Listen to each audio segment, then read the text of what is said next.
आज का अपना जो टॉपिक है, जो चल रहा है, अंतरा कक्षा 12 हिंदी साहित्य, और अंतरा का जो पाठ है काव्य खंड से केदारनाथ सिंह। इसके लेखक कौन है? केदारनाथ सिंह। और पाठ का नाम है बनारस।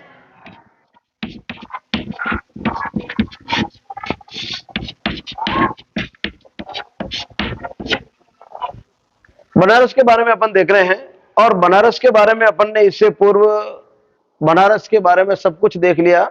बनारस के क्या क्या नाम है, ऐतिहासिक पृष्ठभूमि क्या है, उसका धार्मिक महत्व क्या है, बनारस कहां पर आया हुआ है, बनारस को किन किन नामों से अपन जानते हैं, बनारस में कौन कौन सी महान विभूतियां वहां पर हुई थी, कौन कौन से साहित्यकार हुए थे, कौन कौन से संत हुए थे, जैसे कबीर, रैदास, तुलसी जैसे वहां पर संत हुए थे, भारतेंदु हरिश्चंद्र, मुंशी प्रेमचंद और जयशंकर प्रसाद जैसे आधुनिक हिंदी साहित्य के जो पुरोधा है, आधुनिक हिंदी साहित्य के जो स्तंभ है, वो हुए थे।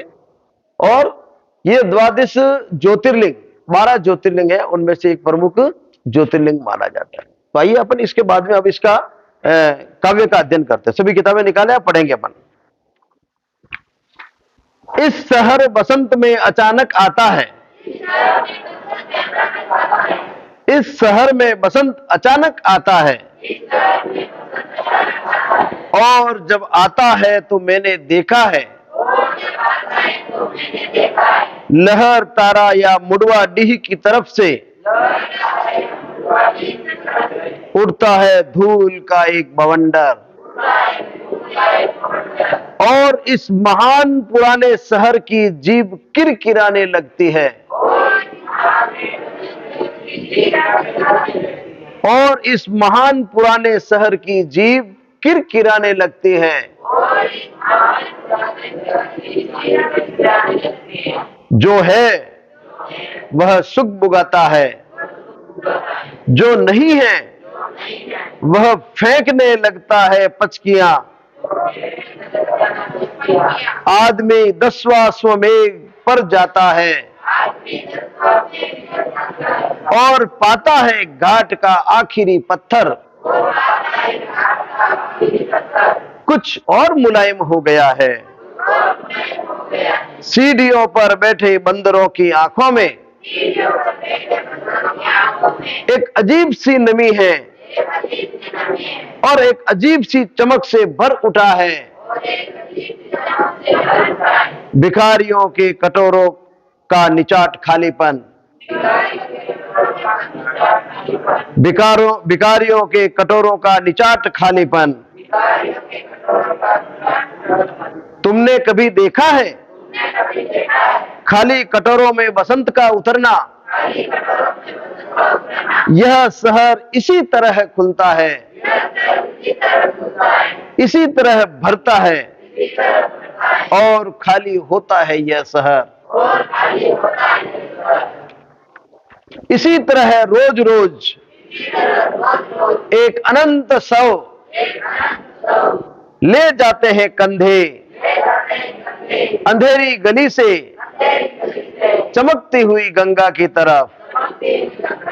इस शहर में धूल धीरे धीरे उड़ती है, धीरे धीरे चलते हैं लोग, धीरे धीरे बजते हैं घंटे, शाम धीरे धीरे होती है। हाँ, देखिए इसको पढ़ते हैं अपन। इस शहर में बसंत अचानक आता है, यानी अपन बसंत की बात करें तो बसंत यहां खुशहाली का प्रतीक है। बसंत किसका प्रतीक है? खुशहाली, मस्ती, आनंद, ये सब बसंत के रूप है। और इसके अतिरिक्त बसंत जो है, बसंत पंचमी मां सरस्वती का जन्म दिवस है। बसंत का मतलब यहां पर सरस्वती से भी है। बसंत से क्या मतलब है? यहां पर सरस्वती से भी है। इस शहर में बसंत आता है, यानी इस शहर में मस्ती आती है, लोगों में खुशी आती है, लोग साहित्य के प्रति जागरूक होते हैं, जागरूक रहते हैं। और जब आता है तो मैंने देखा है, और जब आता है बसंत, और जब बसंत आता है तो लेखक कहता है, केदारनाथ सिंह कहते हैं, और जब आता है तो मैंने देखा है, किधर से आता है? लहर तारा। किधर से आता है? या मडुवाडीह की तरफ से। लहर तारा वह स्थान जहां कबीर, संत कबीर का प्रादुर्भाव हुआ, संत कबीर का जन्म हुआ, संत कबीर जहां पर सबसे पहले जुल्हा दंपति को मिले, वह लहर तारा। यानी संत कबीर की वाणी आ रही है, संत कबीर की वाणी आ रही है। और मडुवाडीह, मडुवाडीह वो स्थान संत रैदास की भूमि, संत रैदास की भूमि। ये मडुवाडीह वाराणसी का, बनारस का एक मोहल्ला है, बनारस का एक मोहल्ले का नाम। लहर तारा भी एक मोहल्ला, एक क्षेत्र है। ये दोनों वाराणसी के क्षेत्र हैं। तो कहते हैं जब आता है तो मैंने देखा है लहर तारा या मडुवाडीह की तरफ से उठता है एक धूल का बवंडर। यानी उस तरफ से मडुवाडीह या लहर तारा की तरफ से एक धूल का बवंडर उठता है। धूल का मतलब एक खुशहाली की तूफान आता है, खुशहाली की बात आती है, और वहां से कुछ साहित्य की कुछ चीजें आती है। यानी लहर तारा और ये मडुवाडीह जो है, ये साहित्य के बहुत बड़े केंद्र रहे हैं, हमारे धर्म के बहुत बड़े केंद्र रहे हैं। और इसी धर्म के केंद्र ने हमारे समाज को एक नई दिशा दी है, नया रास्ता दिया है, नई मस्ती दी है, नया उमंग दिया है, नया आनंद दिया है। इसलिए कहते हैं कि ये बसंत कहां से आ रहा है? मडुवाडीह या लहर तारा की तरफ से। इस महान पुराने शहर की जीभ किरकिराने लगती है। और जब बसंत आता है, यानी लोग जब गुनगुनाने लगते हैं, लोग जब साहित्यिक सृजन करते हैं, लोग जब मस्ती में डूबते हैं, तो पूरा का पूरा शहर क्या होने लगता है? शहर की जीभ किरकिराने लगती है। इस महान पुराने शहर की, पहले भी बताया था मैंने आपको, बनारस जो है काशी के नाम से विश्वविख्यात है। और काशी, जिसे अपन बनारस भी कहते हैं, वाराणसी के नाम से भी जाना जाता है, विश्व का सबसे पुराना शहर है, विश्व का सबसे पुराना शहर है। और कहते हैं कि शंकर भगवान के त्रिशूल के ऊपर यह स्थित है। काशी अविनाशी है। आज तक इस संसार में कई सभ्यताएं आई और गई, सिंधु सभ्यता आई और गई, दजला फरात की सभ्यताएं आई और गई। आज भी आप लोगों ने देखे होंगे कई सारे जो पुराने शहर हैं, पुराने खंडर हैं, पुराने मंदिर हैं, पुरानी इस प्रकार की हमारी सभ्यता संस्कृति के अवशेष जमीनों को खुदाई के समय मिलते रहते हैं कि यहां पर भी कभी कोई शहर था, पर यानी वो उजड़ गए। पर काशी एक ऐसा स्थान है, बनारस, वाराणसी एक ऐसा स्थान है जो आज तक कभी नहीं उजड़ा। उजड़ा है तो वापस उसी स्थान पर बसा है। इसीलिए काशी को अविनाशी कहते हैं। काशी को क्या कहते हैं? यह सबसे पुराना शहर है। इस महान पुराने शहर की जीभ किरकिराने लगती है। यानी जीभ किरकिराने का मतलब होता है यहां पर सांस्कृतिक कार्यक्रमों की धूम मची रहती है। यानी बसंत का मतलब क्या है? साहित्य कैसे मतलब है? तो साहित्य क्या करता है? साहित्यिक कार्यक्रम करते हैं, कवि गोष्ठी करेंगे और कोई साहित्यकार मिलकर कोई नई नई रचनाएं करेंगे, नए नए प्रकार के नए साहित्यकारों का सम्मेलन करेंगे, और नए साहित्यकारों के माध्यम से ये साहित्य की जो परंपरा है, जो संत कबीर से लेकर आज तक भारतेंदु हरिश्चंद्र, जयशंकर प्रसाद, मुंशी प्रेमचंद, और आज भी वहां पर बनारस हिंदू विश्वविद्यालय, आज भी वहां पर खूब सारे अच्छे अच्छे साहित्यकार हैं। तो साहित्यिक सांस्कृतिक कार्यक्रमों की धूम मची रहती है। किरकिरी का मतलब होता है सांस्कृतिक कार्यक्रम की धूम मचने लगती है। जो है वह सुख बुगाता है, जो है वह सुख बुगाता है। यानी बनारस में जो है, जो भी साहित्य के बारे में थोड़ी भी जानकारी रखता है, थोड़ी भी उसको रुचि है, तो वो अपने आप को बहुत बड़ा साहित्यकार मानने लगता है और सुख बुगाने लगता है। सुख बुगाना मतलब बोलने लगता है, वो कुछ नया करने लगता है। जो है वह सुख बुगाता है और जो नहीं है वह फेंकने लगता है पचकियां। पचकियां का मतलब अंकुरण, वैसे अंकुरण होता है इसका, यानी नया उद्भन्न होना, नया पैदा होना। यानी जो नहीं है वह फेंकने लगता है। फेंकने का मतलब गप्पे लड़ाने लगता है, वो प्रयास करता है, वो खुद को स्थापित करने का प्रयास करता है कि भाई मैं भी उसी लाइन में साहित्यकार बनूं, उसका अंकुरण होता है। आदमी दशाश्वमेघ पर जाता है, आदमी दशाश्वमेध पर जाता है। दशाश्वमेध में क्या है भाई, ये कौन बताएगा? ये क्या है? ये दशाश्वमेध ये बनारस का, काशी का मुख्य घाट है। क्या है? मुख्य घाट है। जैसे हरिद्वार की हर की पैड़ी है, हरिद्वार में हर की पौड़ी है, वहां पर स्नान का महत्व है, तो काशी में इस घाट के ऊपर दशाश्वमेध घाट की, इस घाट का महत्व है और यहां पर लोग स्नान करते हैं। आदमी दशाश्वमेध पर जाता है और पाता है घाट का आखिरी पत्थर। घाट का आखिरी पत्थर, आखिरी कौन सा? कि इसके बाद में नदी शुरू हो जाएगी। घाट का आखिरी पत्थर, और उस पत्थर के ऊपर जाकर बैठेगा, नदी के अंदर पांव लटका के बैठेगा और वहां से सुकून महसूस करेगा। जीवन का अंतिम सत्य उसे मालूम पड़ेगा कि ये काशी मोक्ष की नगरी, और वहां से जब घाट का नजारा इस यहां से घाट से देखते हैं तो अद्भुत मन के अंदर एक धार्मिक आस्था जगती है। आदमी दशाश्वमेध पर जाता है और पाता है घाट का आखिरी पत्थर कुछ और मुलायम हो गया है। क्या पाता है? कि घाट का आखिरी पत्थर कुछ और मुलायम हो गया है। पत्थर मुलायम कैसे होता है भाई? रात दिन उसके ऊपर कोई आएगा बैठेगा तभी तो मुलायम होगा, है? नहीं तो बड़ा बड़ा वो कठोर हो जाएगा। यानी पत्थर मुलायम का होने का मतलब वहां पर खूब सारे लोग आते हैं और जाते हैं, निरंतर आते रहते हैं। कुछ और मुलायम हो गया है। सीढ़ियों पर बैठे बंदरों की आंखों में एक अजीब सी नमी है। और यहां पर काशी के जो घाट है भाई, उन घाटों के ऊपर खूब सारे बंदर घूमते हैं। लोग बंदरों को मूंगफली देते हैं, कोई चना देते हैं, कोई केला देते हैं, कोई फल फ्रूट देते हैं, दान पुण्य करते हैं, तो बंदर भी बड़े खुश होते हैं। सीढ़ियों पर बैठे बंदरों की आंखों में एक अजीब सी नमी है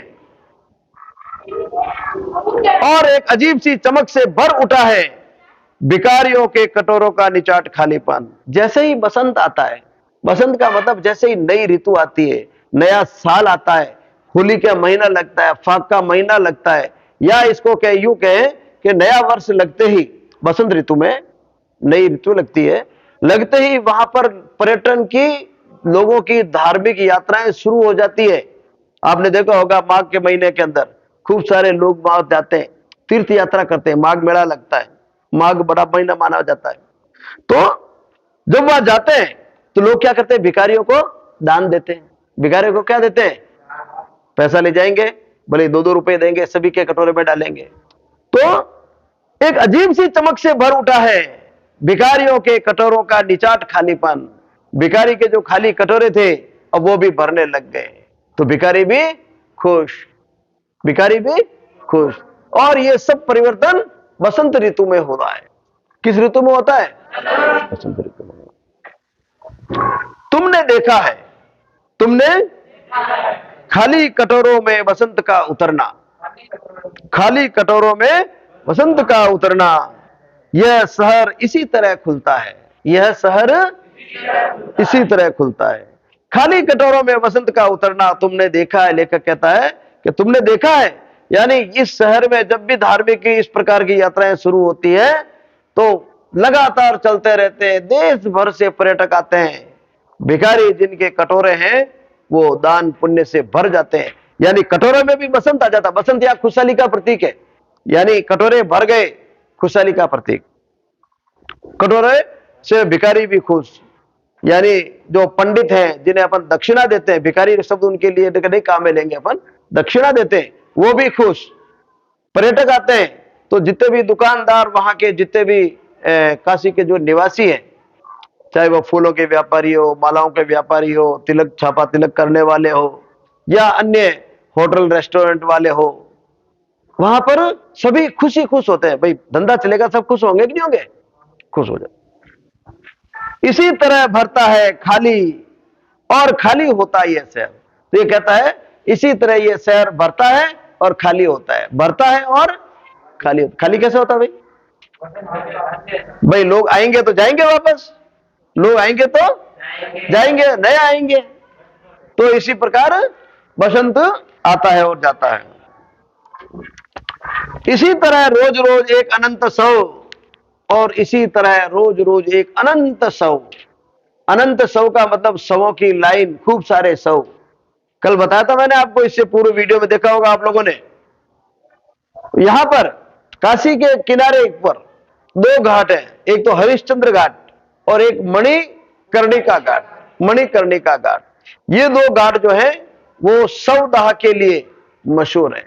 ऐसा कहते हैं कि यदि किसी व्यक्ति का अंतिम संस्कार वहां पर कर दिया जाए, हरिश्चंद्र घाट के ऊपर या मणिकर्णिका घाट के ऊपर, तो वहां पर सीधा आदमी कहां जाता है?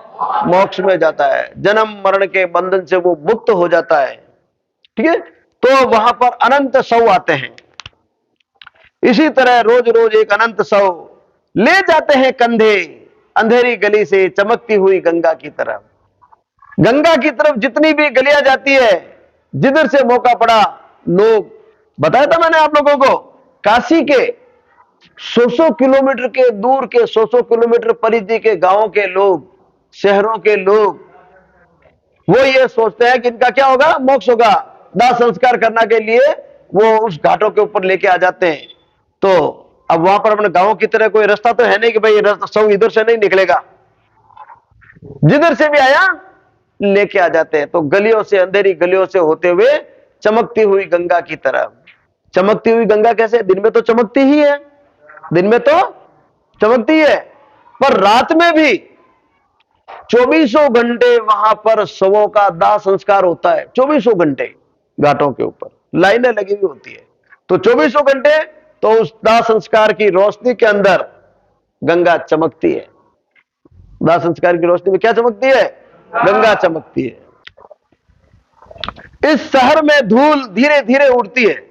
इस शहर में धूल धीरे धीरे उड़ती है। इस शहर में धूल धीरे धीरे उड़ती है।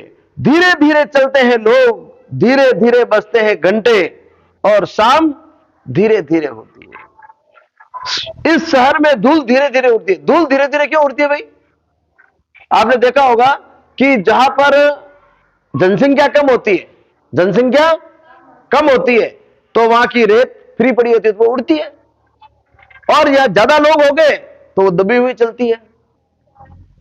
सीधा सा फॉर्मूला है, ठीक है नहीं? इसलिए गांव में रेत उड़ती है, शहरों में रेत नहीं उड़ती। तो इस शहर में धूल धीरे धीरे उड़ती है। दूसरा, अड़ोस पड़ोस में गंगा चलती है। शहर के बीचों बीच में से क्या निकलती है?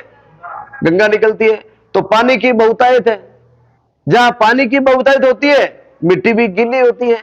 गीली होती है तो वो उड़ती नहीं है, गीली होती है तो उड़ती नहीं। इस शहर में धूल धीरे धीरे उड़ती है। धीरे धीरे चलते हैं लोग, और लोग भी कैसे चलते हैं? धीरे धीरे। धीरे धीरे क्यों चलते हैं भाई? क्योंकि बनारस के घर घर में मंदिर है, वाराणसी के, काशी के घर घर में मंदिर है, और इतने मंदिर हैं कि यदि व्यक्ति दर्शन करने लग जाए तो उसको वर्षों बीत जाए और मंदिर के दर्शन ही पूरे नहीं हो। तो मंदिर वहां पर बहुत ज्यादा मंदिर है। तो इसलिए क्या व्यक्ति क्या होता भाई? धीरे धीरे चलता है, धीरे धीरे आगे बढ़ता है, और धीरे धीरे बजते हैं घंटे, शाम धीरे धीरे होती है। धीरे धीरे मंदिर के जो घंटे होते, धीरे धीरे होना, धीरे धीरे होना, धीरे धीरे होने की सामूहिक लय दृढ़ता से बांधे समूचे शहर को। इस तरह की कुछ भी गिरता नहीं है, कि हिलता नहीं है कुछ भी, और जो चीज जहां थी वहीं पर रखी है, कि गंगा वही है, कि वहीं पर बंधी है नाव, वहीं पर रखी है तुलसीदास की खड़ाऊ सैकड़ों बरस से। यानी वहां पर कोई भी चीज इधर उधर नहीं होती है। इधर उधर नहीं होने का मतलब सदियों से, चराचर सनातन से ये शहर वहां का वहां है। आज भी ये शहर जहां था गंगा नदी के किनारे पर, वही बसा हुआ है। तुलसीदास जी की खड़ाऊ भी वही है। खड़ाऊ किसे कहते हैं? तुलसीदास जी के जो होते हैं ना, लकड़ी के चप्पल, लकड़ी के चप्पल, उन्हें खड़ाऊ कहते हैं। तो वहीं पर रखे तुलसीदास जी की खड़ाऊ सैकड़ों वर्षों से। तुलसीदास जी को हुए भी 500 साल हो गए। कितने साल हो गए? 500 साल हो गए। हिलता नहीं है कुछ भी, और जो है जहां है वहीं पर रखी है गंगा, वही है, और बंधी है नाव। गंगा के अंदर खूब सारी नावें बंधी रहती है। गंगा के इस किनारे से उस किनारे जाने के लिए नावें होती है। लोग नावों में आते हैं, नावों में जाते हैं। आप लोगों ने अपने देश के एक प्रधानमंत्री थे, लाल बहादुर शास्त्री, नाम सुना आपने? कहां जन्म हुआ था उनका? बनारस में जन्म हुआ। कहा हुआ था? यानी वही काशी के भी हुए, वो भी काशी बनारस। बनारस में भी एक रामनगर है। क्या गांव है? जगह का नाम क्या है? रामनगर। क्षेत्र का नाम है, मोहल्ले का नाम है। तो उस रामनगर के अंदर ये हुए थे लाल बहादुर शास्त्री, और शास्त्री जी का जन्म वहां पर हुआ था। तो वो नाव से, आम आदमी तो नाव से जाते थे, पर शास्त्री जी बहुत गरीब थे। ऐसा कहते हैं कि शास्त्री जी प्रतिदिन तैरकर नदी के उस किनारे जहां पर स्कूल थी, वो स्कूल में जाते थे। अपने कपड़े खोले, हाथ में लिए, और इस प्रकार चलते हुए नदी पार करते थे। नदी पार करते थे और जाते थे, और इस प्रकार पढ़ते पढ़ते वो एक साधारण परिवार से होते हुए देश के सबसे बड़े पद, प्रधानमंत्री के तक वो पहुंचे थे।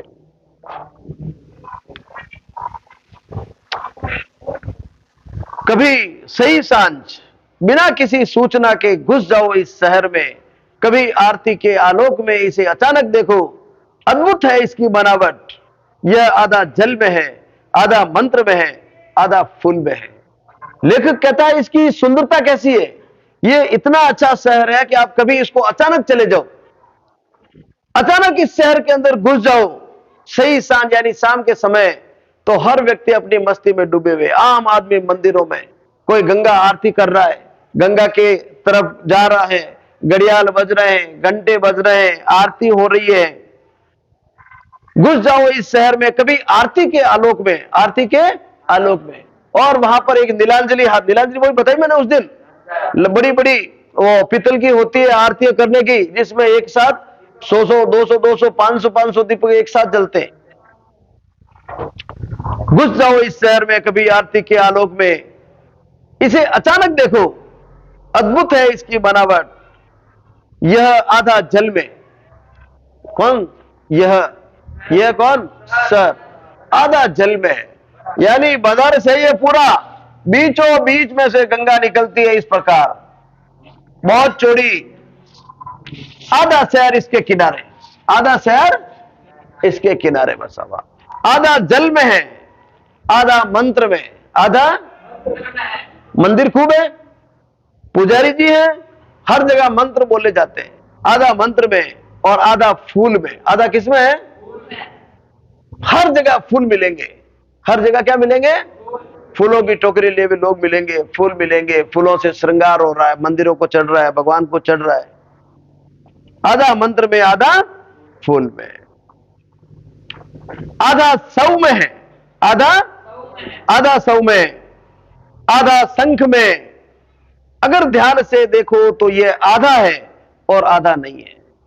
आधा सौ में, जगह जगह जिस प्रकार अपना शहर होता ना, जिधर भी देखोगे आप तो 100 दिखेगा। जिधर भी देखोगे, जैसे यहां आप खड़े हैं तो इधर से डेड बॉडी जा रही है, यहां खड़े हैं इस गली से डेड बॉडी जा रही है, यहां खड़े हैं इधर से कोई आ रहा डेड बॉडी ले जा रहा है। आधा सौ में है, आधा जल में है, आधा मंत्र में है, आधा फूल में, आधा सौ में, और आधा नींद में। आधा नींद में का मतलब यहां पर खूब सारे धर्म ध्यान होते हैं, मंत्रोच्चारण में ऋषि मुनि बैठे रहते हैं और तपस्या करते हैं, पूरा का पूरा ध्यान नींद में। ठीक है, आधा नींद में। अगर ध्यान से देखो तो ये आधा है। तो कैसा है ये? और आधा है ही नहीं, और आधा नहीं है।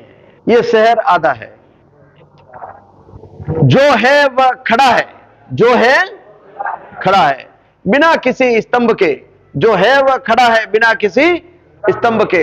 हर आदमी कहीं न कहीं खड़ा है, कुछ न कुछ कर रहा है। कोई सूर्य को अर्घ दे रहा है, कोई सूर्य को क्या दे रहा है? गंगा नदी के बीच में खड़ा हो गया, स्नान कर रहा है, पानी लिया और अर्घ दे रहा है। कोई गंगा को दे रहा है, कोई मंदिर को दे रहा है, कोई सूर्य को दे रहा है, कोई अपने पितरों के नाम दे रहा है, कोई अपने पूर्वजों के नाम दे रहा है। खड़े हैं, कोई कुछ नहीं दे रहा है तो वो खड़े खड़े अपने ध्यान मग्न में खड़े होकर तपस्या में लीन है। जो है वह खड़ा है बिना किसी स्तंभ के, जो नहीं है उसे थामे हैं राख और रोशनी के ऊंचे ऊंचे स्तंभ। राख और रोशनी के ऊंचे ऊंचे स्तंभ, जगह जगह राख और रोशनी के ऊंचे ऊंचे स्तंभ। राख कौन सी? घाट, हरिश्चंद्र घाट और ये मणिकर्णिका घाट। उन घाटों के ऊपर शवों की राख, राख और रोशनी के ऊंचे ऊंचे स्तंभ। या तो राख के घाट है या रोशनी, कौन सी? शव जलने की, शव जलने की। आप यदि वीडियो देखेंगे तो आपको मालूम पड़ेगा, 2-2, 3-3 मंजिल में मणिकर्णिका घाट है, 3 मंजिल का। और कई बार वहां पर होता है ना, मणिकर्णिका घाट के ऊपर पानी आ जाता है। घाट के ऊपर क्या आ जाता है? गंगा नदी का पानी आ जाता है, तो ऊपर वाली मंजिल पर जलाते हैं। और वहां पर 10-20 लाशें तो इस प्रकार डेड बॉडी लाइन में पड़ी रहती है। अब इसका नंबर पे, अब तेरा नंबर, अब तू लेके आ जा, अब तेरे लेके आ, इस प्रकार चलते रहते हैं। तो ये दृश्य इस प्रकार के वहां दिखते हैं। आग के स्तंभ और पानी के स्तंभ, धुएं के, खुशबू के, आदमी के उठे हुए हाथों के स्तंभ, आदमी के उठे हुए हाथों के स्तंभ, जगह जगह आदमी हाथ ऊंचे किए हुए, किसी अलक्षित सूर्य को देता हुआ अर्घ्य, अलक्षित सूर्य को देता हुआ अर्घ्य, यानी सूरज के सामने अर्घ्य देता हुआ, सूर्य के सामने अर्घ्य देता हुआ। अब वो सूरज के पास जाता क्या पानी? नहीं जाता है, पर वो अलक्षित था, उसको एक लक्ष्य बना दिया कि नहीं भाई, इसको सूरज भगवान तक पहुंच जाएगा। शताब्दियों से इसी तरह गंगा के जल में अपनी एक टांग पर खड़ा यह शहर। एक टांग पर खड़ा होने का मतलब होता है निरंतर खड़ा होना। एक टांग का मतलब क्या होता है? निरंतर खड़ा होना, ध्यान मग्न होना। बुगला होता है ना, बुगला एक टांग पर खड़ा होता है, मतलब वो ध्यान मुद्रा में होता है।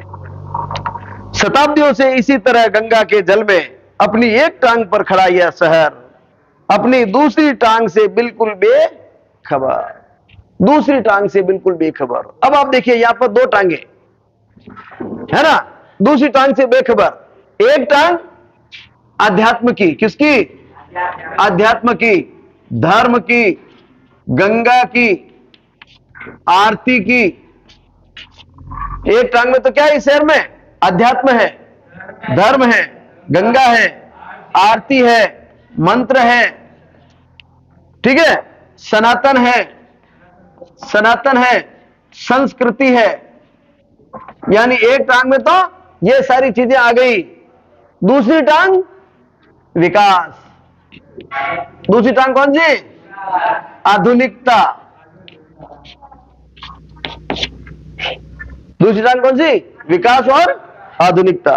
तो दूसरी टांग से बिल्कुल बेखबर, यानी वर्तमान में इस शहर का विकास भी हो रहा है, आधुनिकता की दौड़ में भी ये शहर चल रहा है। नए नए कॉलेज, नए नए कल कारखाने, नए नए बाजार, नई नई इमारतें, सब कुछ नया हो रहा है। पर इन सबसे बेखबर यह शहर यहां खड़ा है। यानी आज भी इस बनारस की जो पहचान है इनसे है। बनारस की पहचान किससे है? समझ में आ गई? बनारस की पहचान धर्म से, गंगा नदी से, यात्रा से, तीर्थ से है और काशी विश्वनाथ से। यहाँ के जो काशी विश्वनाथ है यहाँ के मालिक माने जाते हैं। और काशी का कोतवाल किसे कहते हैं? भैरू जी को, भैरू जी हैं, काल भैरव वहां पर है, जो इसे काशी का कोतवाल कहते हैं। कोतवाल यानी काशी का रक्षक, काशी का रक्षक कहते हैं। यहीं पर तुलसीदास जी हुए थे, यही रैदास, यही कबीर, ठीक है, और यहीं पर रामचरितमानस की रचना की थी। और यहीं पर बनारस के अंदर घाट के किनारे आज भी तुलसीदास जी का एक मंदिर में अंदर तुलसीदास जी की खड़ाऊ पड़ी है। तुलसीदास जी की वो जूतियां है लकड़ी की, वो पड़ी है। और तुलसीदास जी के रामचरितमानस के जो ओरिजिनल पन्ने तुलसीदास जी की रचना जिन्होंने जिस पन्नों पे की, वो उनकी लेखनी में आज भी वहां पन्ने पड़े हैं। तो इस प्रकार सभ्यता, संस्कृति और धर्म की ध्वजा फहराते हुए आधुनिकता की दौड़ के बावजूद भी यह शहर अपनी एक टांग पर खड़ा है, अपनी एक टांग पर। तो ये था आज का पाठ। अब इस पाठ से सरलार्थ और भावार्थ तो हो ही जाएगा। सप्रसंग व्याख्या यदि आती है, सप्रसंग विशेषताएं अपन को लिखनी आनी चाहिए। क्या आनी चाहिए भाई? विशेषताएं। तो इसके नंबर 1 तो भाषा कौन सी है, छंद कैसा है भाई, गुण कौन सा है, ठीक है, छंद, गुण, ये और इसके बाद में अलंकार कौन कौन से आए हुए, कहां कहां पर आए हुए, वो आप बता दीजिए। और काशी की पुरानी जो वैभवता है, काशी जो हमारी धर्म नगरी है, उसके बारे में व्याख्या विस्तृत रूप से बताया गया। हो जाएगा। आप सभी का बहुत बहुत धन्यवाद। और इसको आप जरूर पढ़ें, जरूर देखें, और इसको विस्तार से समझने के लिए इसका जो पूर्व का वीडियो है वो आप जरूर देखें, तो बनारस या काशी जो है पूरी अच्छी तरह से आपको समझ में आ जाएगा, और बनारस की क्या क्या विशेषताएं रही है, चाहे धर्म की दृष्टि से हो, चाहे साहित्य की दृष्टि से हो, चाहे भक्ति की दृष्टि से हो, वो जल्दी से आपको समझ आ जाएगा। आप सभी का बहुत बहुत धन्यवाद। जय हिंद, जय भारत।